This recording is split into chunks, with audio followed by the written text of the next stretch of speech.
نہ جانے کس کس سے مدد کی گہار لگاتے ہیں، یا غوث پاک، یا علی، یا رسول اللہ۔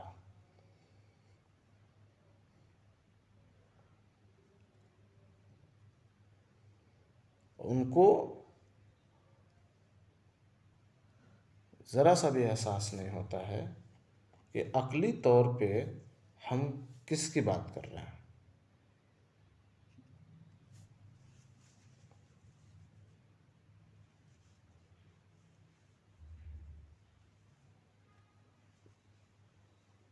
کلیئر ہے؟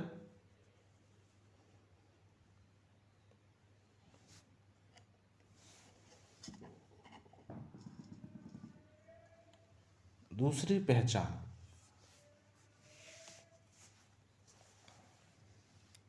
پہچان، مشرک اللہ کی بجائے غیر اللہ سے زیادہ محبت کرتا ہے۔ مشرک اللہ کی بجائے غیر اللہ سے زیادہ محبت کرتا ہے۔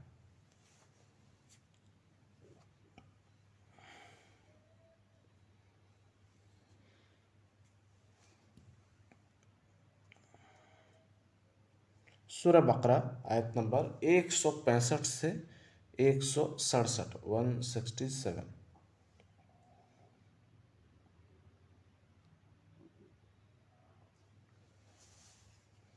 کل ہم لوگوں نے بات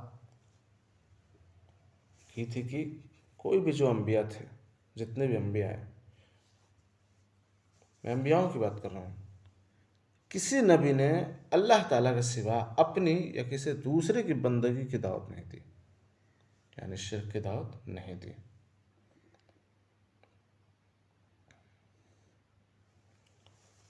سورہ آل عمران آیت نمبر 79 اور 80 میں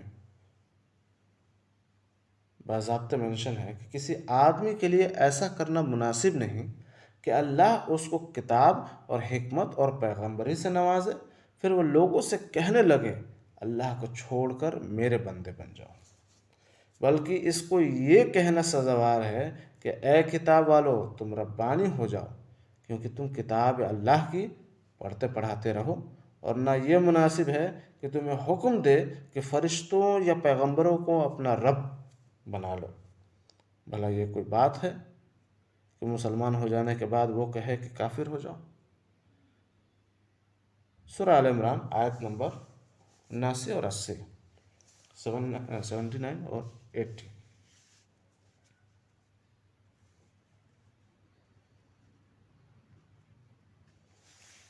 اس سے کیا پتہ چلتا ہے کہ شرک جو ہے وہ تمام اچھے کاموں کو برباد کر دیتا ہے۔ ٹھیک ویسے ہی جیسے پورے دودھ کی بالٹی آپ کے پاس ہو، یا تالاب کہہ لیجئے یا ناد کہہ لیجئے، اور اس میں ایک بوند گندگی پڑ جائے، ایک بوند پورے دودھ کو برباد کر دیتا ہے۔ شرک وہ گندا بوند ہے۔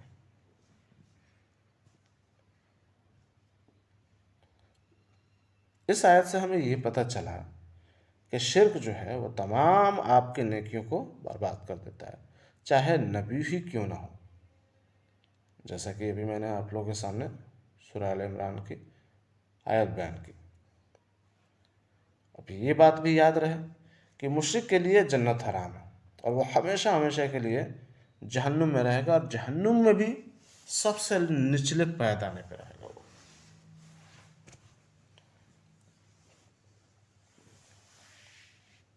پھر ایک اور ریفرنس دیکھتے ہیں، سورہ مائدہ آیت نمبر 72، 72۔ جو کوئی اللہ تعالیٰ کے ساتھ شرک کرے تو اللہ تعالیٰ جنت کو اس پر حرام کر چکا، اور اس کا ٹھکانہ جہنم ہے، اور ظالموں کا کوئی مددگار نہ ہوگا۔ سورہ مائدہ آیت نمبر 72، 72۔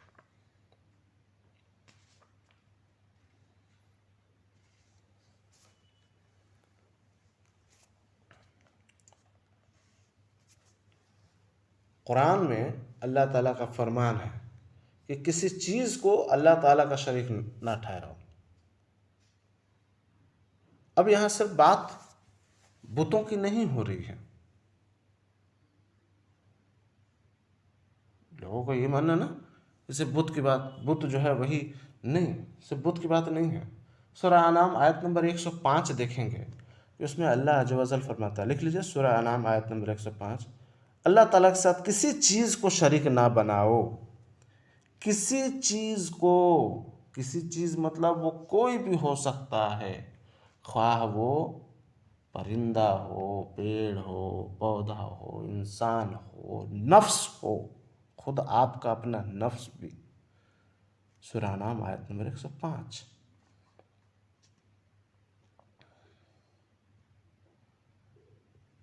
اب غور و فکر کیجئے کہ اللہ کے ساتھ آخر کیوں ہم کسی چیز کو شریک نہ ٹھہرائیں؟ کیوں بھائی؟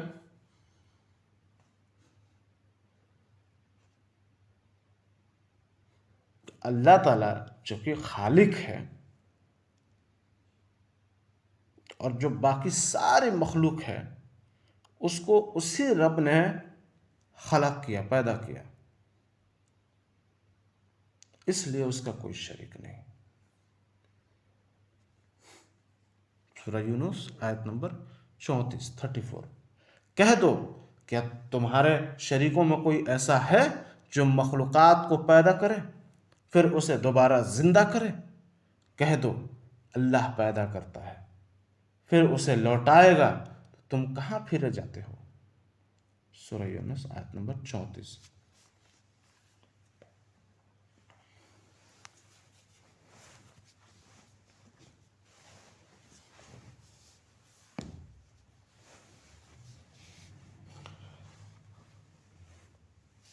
لہٰذا ہمیں کیا پتہ چلا کہ اللہ خالق ہے، وہ پیدا کرتا ہے، ہم سے پہلے والوں کو بھی، ہمارے بعد والوں کو بھی، اور ہمیں بھی. اور کوئی بھی ایسا نہیں ہے جو اس کائنات کے وجود کو ایک ذرے کو بھی بنا پائے، اسی رب نے بنایا.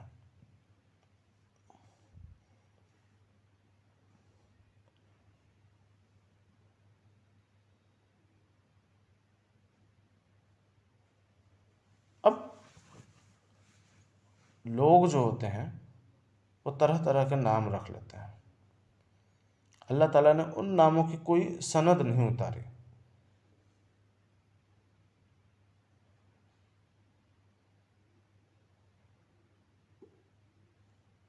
کوئی سند نہیں اتاری.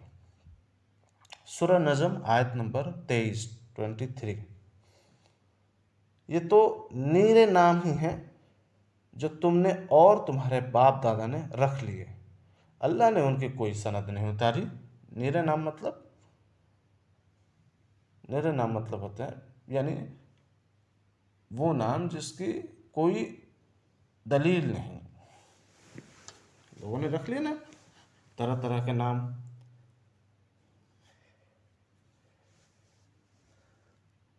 تو اللہ نے اس کی کوئی سند نہیں اتاری. سورہ نجم.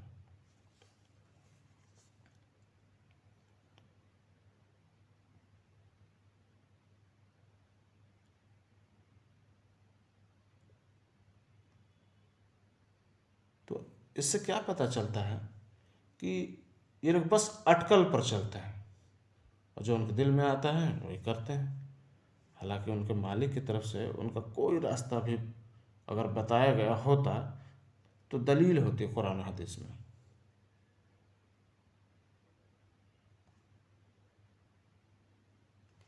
کلیئر ہے؟ اب واپس لوٹتے ہیں شرک کی مذمت مطلب اس کو دفاع کرنا، کاؤنٹر کرنا، مذمت کا بیان. پہلا لکھ لیجئے، سب سے پہلے لکھ لیجئے شرک کی مذمت کا بیان. شرک کی مذمت کا بیان.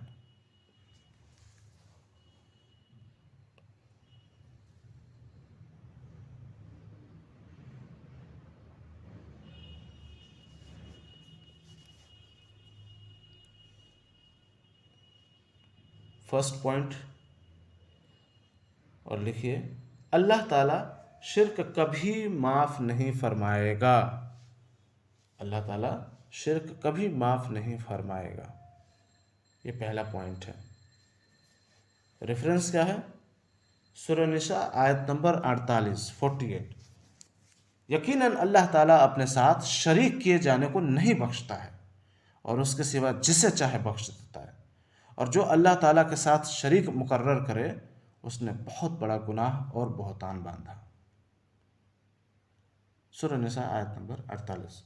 ہمیں کیا پتہ چلا کہ اللہ عز و جل شرک کے علاوہ اور جو تمام گناہ ہیں ممکن ہے کہ اللہ معاف کر دے. ہم توبہ کر لیں، شرک سے بھی اگر ہم توبہ کر لیں تو اللہ ہمیں معاف کر دے گا. لیکن اگر کچھ گناہ ایسے ہیں جو ہم توبہ کیے بغیر اگر ہماری موت ہو گئی اور آخرت میں اللہ کھڑا کرے تو ہمیں دیکھے گا کہ اگر اس کے اندر شرک نہیں ہے تو ممکن ہے کہ وہ گناہ اللہ معاف کر دے یا تھوڑی بہت سزا دے کے جنت میں داخل کر دے.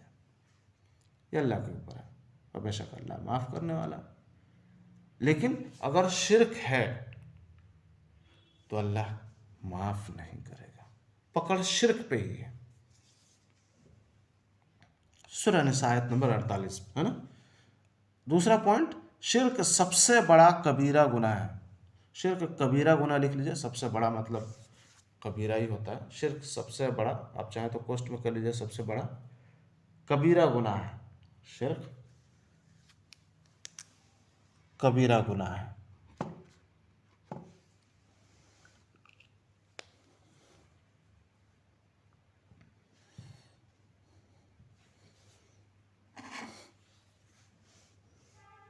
ریفرنس لکھ لیجئے. میں نے نبی کریم صلی اللہ علیہ وسلم سے پوچھا اللہ کے نزدیک کون سا گناہ سب سے بڑا ہے؟ فرمایا اور یہ کہ تم اللہ کے ساتھ کسی برابر ٹھہراؤ، کسی کو برابر ٹھہراؤ، حالانکہ اللہ ہی نے تم کو پیدا کیا ہے. میں نے عرض کیا یہ تو واقعی سب سے بڑا گناہ ہے. صحیح بخاری حدیث نمبر 4477 یعنی 4477. صحیح بخاری حدیث نمبر 4477 4477 اور صحیح مسلم حدیث نمبر 257 اور 258.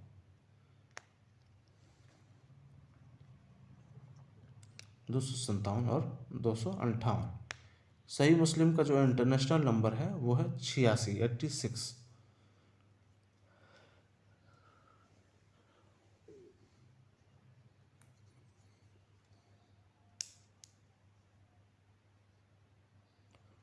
ماشاء اللہ. چلیے تیسرے پوائنٹ پہ آتے ہیں. شرک سب سے بڑا جرم ہے.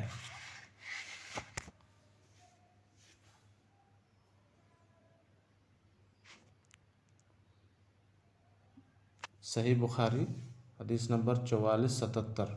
2 بار بولتا ہوں میں، تھوڑا غور سے سنا کیجیے آپ لوگ. شرک سب سے بڑا ظلم ہے. شرک سب سے بڑا ظلم ہے. آپ لوگوں کو میں نے پڑھایا تھا کہ ظلم کی 2 قسمیں ہیں. ایک ظلم جو ہے وہ اوروں پہ کرتے ہیں، یعنی اوروں کا مارنا، پیٹنا، چھیننا، کاٹنا جو بھی ہے. ایک ظلم انسان جو ہے اپنے اوپر کرتا ہے. ظلم وہ ظلم کرتا ہے شرک کر کے. شرک سب سے بڑا ظلم ہے. لقمان علیہ السلام نے نصیحت کرتے ہوئے اپنے لڑکے سے فرمایا کہ میرے پیارے بچے، اللہ کے ساتھ شریک نہ کرنا، بے شک شرک بڑا بھاری جرم ہے. سورہ لقمان آیت نمبر 13. سورہ لقمان آیت نمبر 13.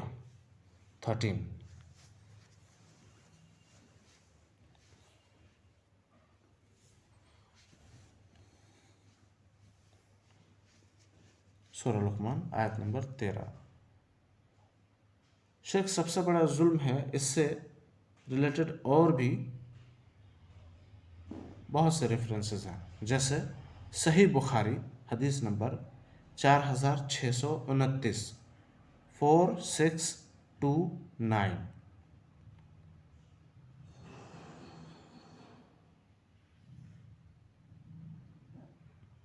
صحیح بخاری حدیث نمبر 4629، 4629۔ صحیح مسلم حدیث نمبر 124، 124، 124، انٹرنیشنل نمبر 20۔ صحیح مسلم حدیث نمبر 124، 124، انٹرنیشنل نمبر 20۔ صحیح مسلم حدیث نمبر 327، 237، انٹرنیشنل نمبر 124، 124۔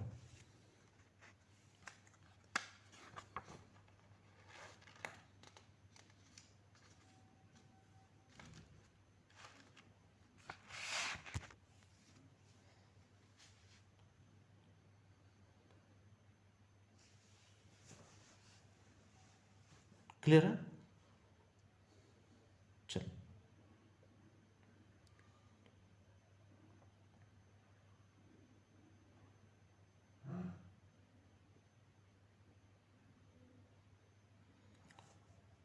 شرک کے ساتھ کوئی نیکی قبول نہیں ہوگی، شرک کے ساتھ کوئی نیکی قبول نہیں ہوگی، چوتھا پوائنٹ ہے۔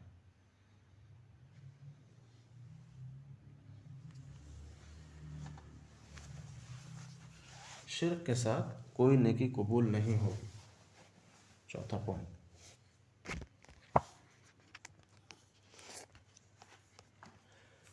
ریفرنس میں لکھ لیجئے، سورہ توبہ آیت نمبر 1 سے 3 تک، 1 2 3، 1 2 3، 1 سے 3 تک۔ آپ سے ریفرنس لکھ لیجئے، بعد میں جب نوٹس بنائیے گا تو لیکن آیت ضرور مینشن کیجیے گا، میں آیت آپ کو سنا دیتا ہوں۔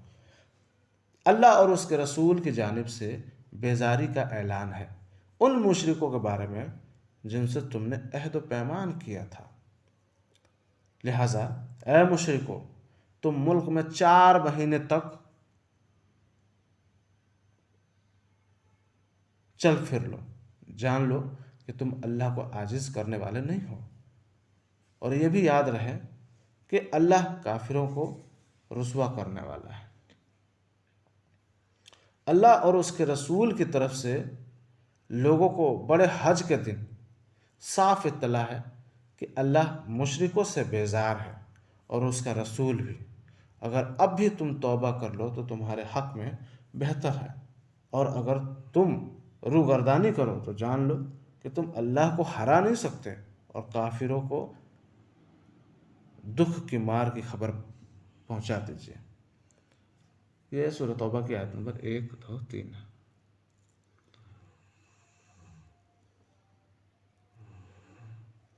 آپ لوگوں کو یاد ہوگا، آپ لوگوں نے پڑھا بھی ہوگا اگر، کہ جب رسول اللہ صلی اللہ علیہ وسلم اور صحابی ایک ساتھ حج کے لیے جانے والے تھے تو اللہ کی طرف سے یہ آیت نازل ہو گئی تھی، اور رسول اللہ صلی اللہ علیہ وسلم نے انکار کر دیا تھا جانے کے لیے۔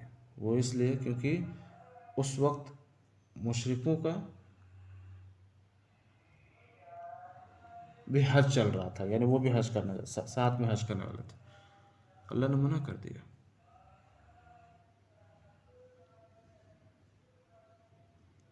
ٹھیک ہے، 5واں پوائنٹ، شرک پچھلے اعمال کو برباد کر دیتا ہے، شرک پچھلے اعمال کو برباد کر دیتا ہے۔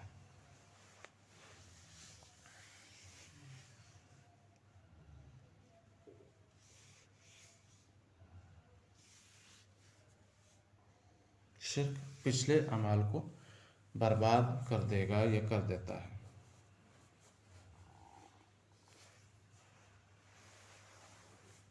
شرک پچھلے اعمال کو برباد کر دے گا یا کر دیتا ہے۔ سورہ زمر آیت نمبر 65، 65، یقیناً تیری طرف بھی اور تجھ سے پہلے کے تمام نبیوں کی طرف بھی وہی کی گئی ہے کہ اگر تو نے شرک کیا تو بلا شبہ تیرا عمل ضائع ہو جائے گا اور بالیقین تو ضائع کاروں میں سے ہو جائے گا۔ سورہ زمر آیت نمبر 65۔ یہ اللہ کے رسول صلی اللہ علیہ وسلم کو اللہ کی طرف سے سخت وعید ہے، لیکن ہم سب جانتے ہیں کہ انبیاء شرک نہیں کرتے۔ ہم سب جانتے ہیں کہ انبیاء شرک نہیں کرتے۔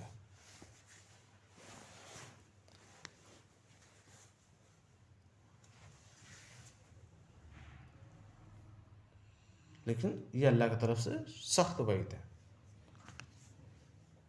لکھ لیا آپ لوگوں نے سورہ زمر آیت نمبر 65۔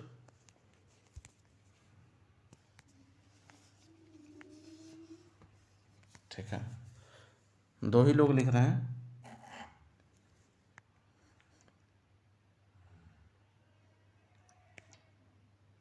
ٹھیک،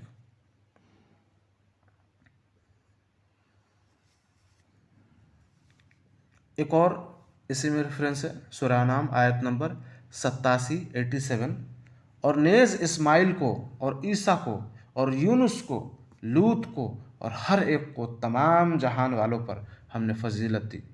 سورہ انعام آیت نمبر 86 اور نیز ان کے کچھ باپ دادوں کو اور کچھ اولاد کو اور کچھ بھائیوں کو اور ہم نے ان کو مقبول بنایا اور ہم نے ان کو راہ راست کی ہدایت دی۔ سورہ انعام آیت نمبر 87، 86 اور 87۔ 88 بھی ہے، اللہ کی ہدایت ہی ہے جس کے ذریعے اپنے بندوں میں سے جس کو چاہے اس کی ہدایت کرتا ہے، اور اگر فرضاً یہ حضرات بھی شرک کرتے تو جو کچھ یہ اعمال کرتے تھے وہ سب عقارب ضائع ہو جاتے۔ سورہ انعام آیت نمبر 88۔ یہ فرضاً جو بات آ رہی ہے وہ رسول کی بات آ رہی ہے، نبی کی بات آ رہی ہے۔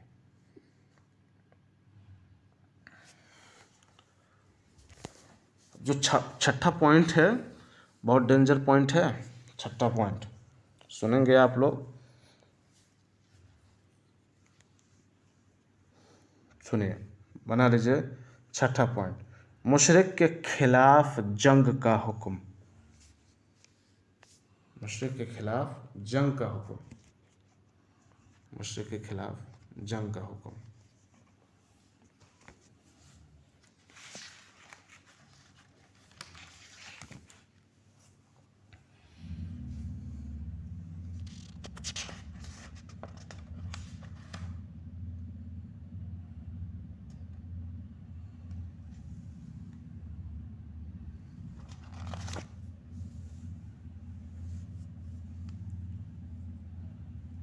سورہ توبہ آیت نمبر 5۔ پھر حرمت والے مہینوں کے گزرتے ہی مشرکوں کو جہاں پاؤ قتل کرو، انہیں گرفتار کرو، ان کا محاسبہ کرو یعنی گھیراؤ کر لو، اور ان کے طاق میں ہر گھاٹی میں جا بیٹھو۔ ہاں، اگر وہ توبہ کر لیں اور نماز کے پابند ہو جائیں اور زکوٰۃ ادا کرنے لگیں تو تم ان کی راہ چھوڑ دو، یقیناً اللہ تعالیٰ تمام بخشنے والا اور مہربان ہے۔ اللہ تعالیٰ بخشنے والا مہربان ہے۔ سورہ توبہ آیت نمبر 5۔ دیکھیے، اسی آیت کو جو غیر مسلمان ہیں وہ اپنا حجت بناتے ہیں کہ قرآن میں تو لکھا ہے کافروں کو مارو کاٹو۔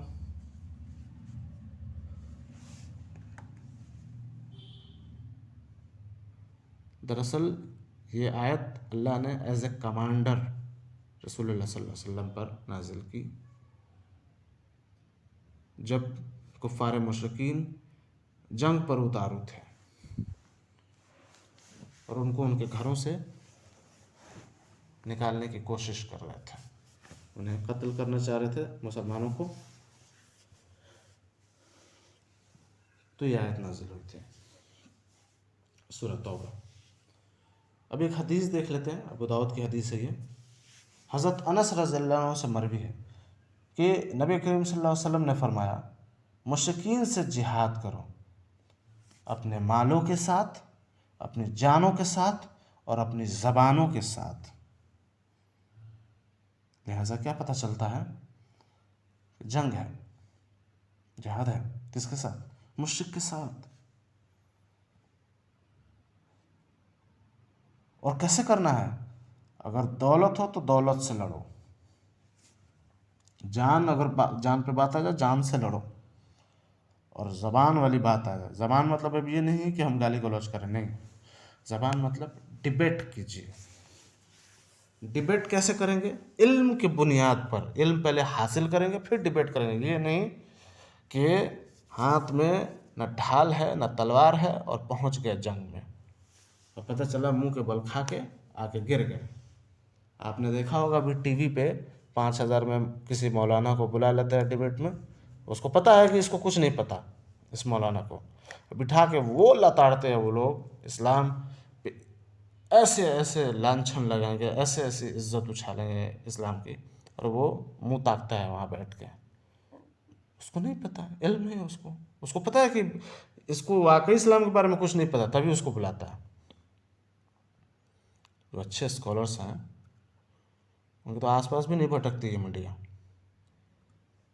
خیر، تو اس سے کیا پتہ چلتا ہے؟ کہ جہاد ہے مشرکوں کے خلاف۔ اب یہ مشرک کوئی بھی ہو سکتا ہے، دیکھیے ہمارے گھر میں بھی ہو سکتا ہے، ہمارا بھائی ہو سکتا ہے، ہمارا باپ ہو سکتا ہے، ہماری بہن ہو سکتی ہے، ہماری ماں ہو سکتی ہے، ہمارے رشتہ دار ہو سکتے ہیں۔ اسی لیے میں زور دیتا ہوں آپ لوگوں کو علم حاصل کیجیے۔ علم کا حاصل کرنا بہت ضروری ہے، بہت ضروری ہے۔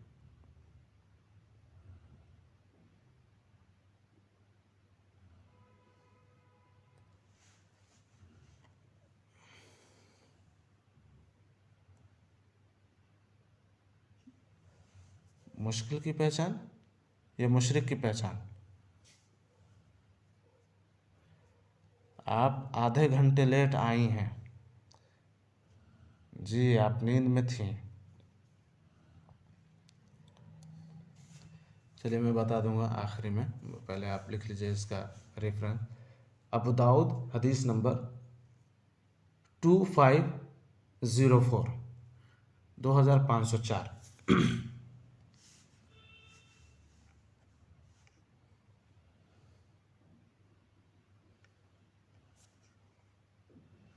ابو داؤد حدیث نمبر 2504۔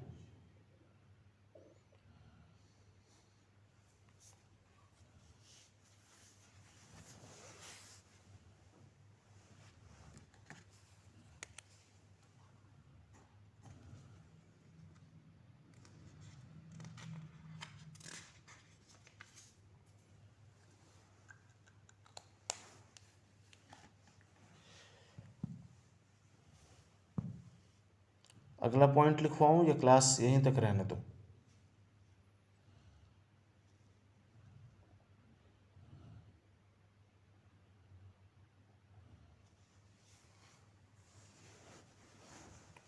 سب خاموش ہیں، چلیے لکھوا دیتا ہوں میں۔ 7واں پوائنٹ لکھ لیجیے، مشرک کے لیے دعائے مغفرت جائز نہیں۔ مشرک کے لیے دعائے مغفرت جائز نہیں ہے۔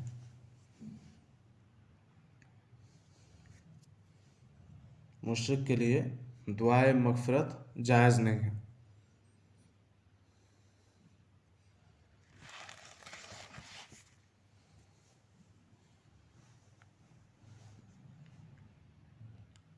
پیغمبر کو اور دوسرے مسلمانوں کو جائز نہیں کہ مشرکوں کے لیے مغفرت کی دعا مانگے، اگرچہ وہ رشتہ دار ہی ہوں۔ اس امر یعنی اس کام کے ظاہر ہو جانے کے بعد کہ یہ لوگ دوزخی ہیں۔ سورہ توبہ آیت نمبر 113۔ سورہ توبہ آیت نمبر 113۔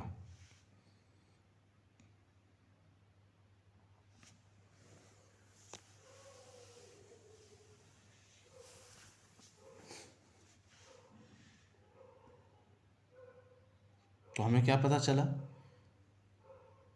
جائز نہیں ہے ان کے لیے مغفرت کی دعا کرنا۔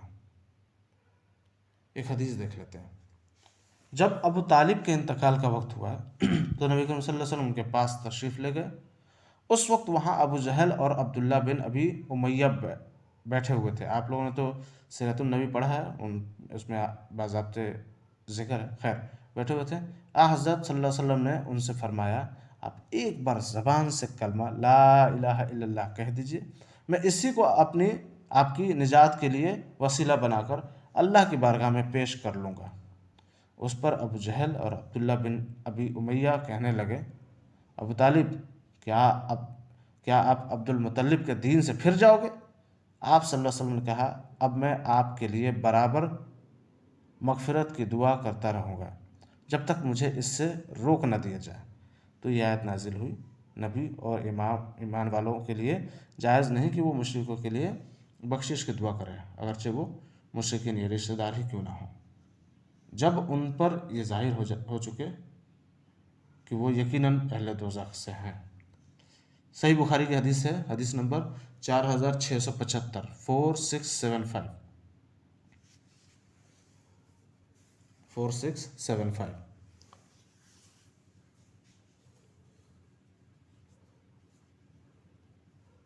4675۔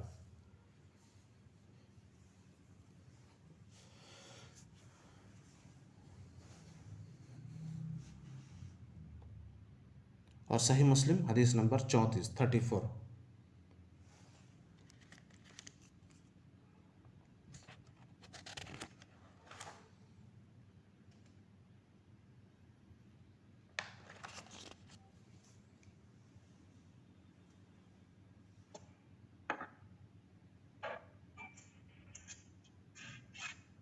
کلیئر ہے؟ چلیے 8واں پوائنٹ لکھتے ہیں، شرک ہلاک کرنے والا گناہ ہے۔ آمین یا رب العالمین۔ شرک ہلاک کرنے والا گناہ ہے۔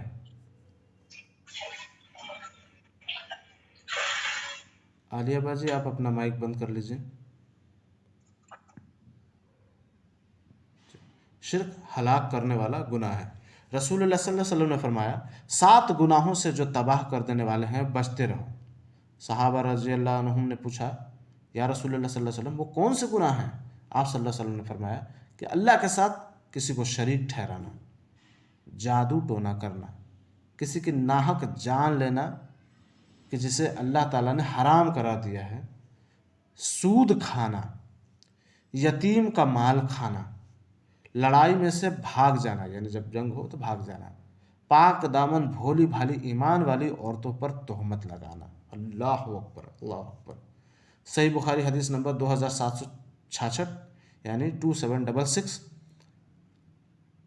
اور 6857، 6875، 6857 صحیح بخاری۔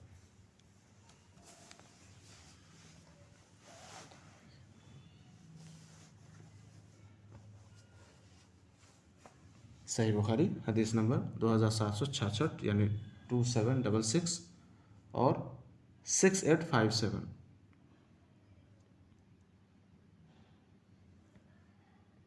ماشاء اللہ، جزاک اللہ۔ رسول اللہ صلی اللہ علیہ وسلم نے فرمایا تباہ کر دینے والی چیز اللہ کے ساتھ شرک کرنا ہے، اس سے بچو، اور جادو کرنے کرانے سے بھی بچو۔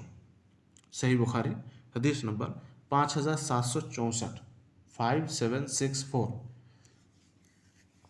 5764۔ اور صحیح مسلم حدیث نمبر 262، 262، انٹرنیشنل نمبر ہے 89۔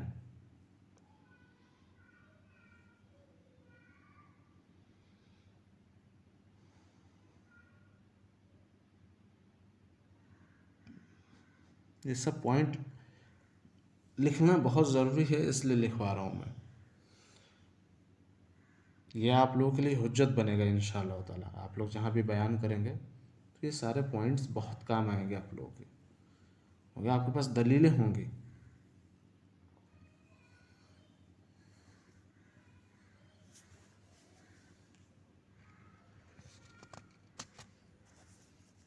چلیے آج یہیں تک رہنے دیتے ہیں، انشاءاللہ تعالیٰ کل اسی پوائنٹ کو کنٹینیو کریں گے۔ مجھے کل آپ لوگ برائے مہربانی یاد دلا دیجیے گا اس پوائنٹ کو کنٹینیو کرنا ہے، ٹھیک ہے؟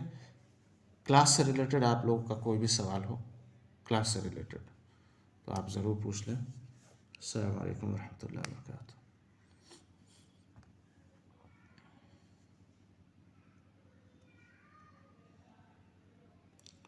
اور برائے مہربانی وقت پہ شرکت کرنے کی کوشش کریں. میں بہت پہلے کلاس میں آ جاتا ہوں, آپ لوگوں کا انتظار کرتا ہوں. ہونا تو یہ چاہیے کہ آپ لوگ پہلے رہیں, میں بعد میں آؤں, لیکن چلیے کوئی نہیں, لیکن وقت پر 9 بجے تک اینی ہاؤ آپ لوگ آ جائیں. جس طریقے سے آپ لوگوں کو نیند آتی ہے, جیسے افشا باجی کو نیند آ رہی تھی, آدھا گھنٹے بعد آئی وہ. نیند مجھے بھی تو آتی ہے, ابھی بہت کم سوتا ہوں میں. تو پھر ایسا ہو کہ پھر کلاس میں کوئی آئے نہیں, میں ریکارڈنگ ہی کر کے ڈال دوں. پھر اگر ریکارڈنگ تو آپ لوگوں کی سہولیت کے لیے ہے نا. کلاس میں جب آپ لوگ ہوں گے تو آپ لوگوں کے سوالات ہوں گے, جواب ہوں گے. ریکارڈنگ اگر سن لینا ہے تو پھر تو میں کلاس لوں ہی نہ, ریکارڈنگ ہی کر کے ڈال دوں. پھر آپ لوگ سوئیے آرام سے, ہم تو جاگتے رہیں گے, جاگ کے ریکارڈنگ کرتے رہیں گے. کلاس ضروری ہے.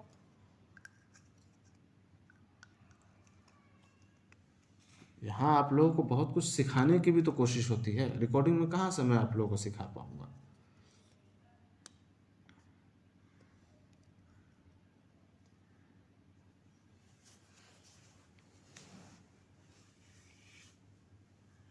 جی چلیے کوئی بات نہیں, کوشش کیجیے آپ لوگ کلاس میں ایک دم ریگولر رہیں. یہ کلاس بہت زیادہ ضروری ہے, کیونکہ دیکھیے یہیں سے آپ لوگ تیار ہوں گے. یہ کلاس اتنی ضروری ہے, اتنی ضروری ہے. یاد رکھیے جب آپ لوگ بیان کرنا جائیں گے, لوگ طرح طرح کے سوال داغیں گے آپ لوگوں سے. آپ کے پاس حجت ہونی چاہیے, اور اگر حجت نہیں رہا تو پھر وہی 5,000 والے مولانا ہو جائیں گے آپ لوگ, جس کو کچھ نہیں پتا.